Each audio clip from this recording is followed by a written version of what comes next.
मैं काम करेगा बस खाना मिलेगा खाएगा बस, दूसरा मेरा का कोई जरूर नहीं।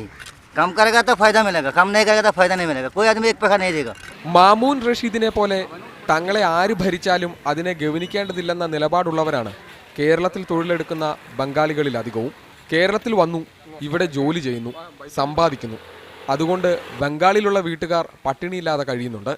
അതിൽ പരം എന്തു സന്തോഷം. രാഷ്ട്രീയവും ഭരണവുമൊക്കെ വലിയ ആളുകളുടെ പണിയാണത്രേ.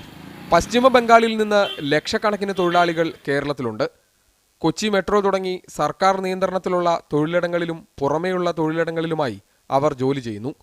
3 പതിറ്റാണ്ടിലധികം ഇടതുപക്ഷവും അതിനുശേഷം 10 വർഷമായി മമതാ ബാനർജിയുടെ തൃണമൂൽ കോൺഗ്രസും ഭരിച്ചെങ്കിലും ജനങ്ങളുടെ ജീവിത സാഹചര്യം മെച്ചപ്പെടുത്താൻ ഇതുവരെയും കഴിഞ്ഞിട്ടില്ല.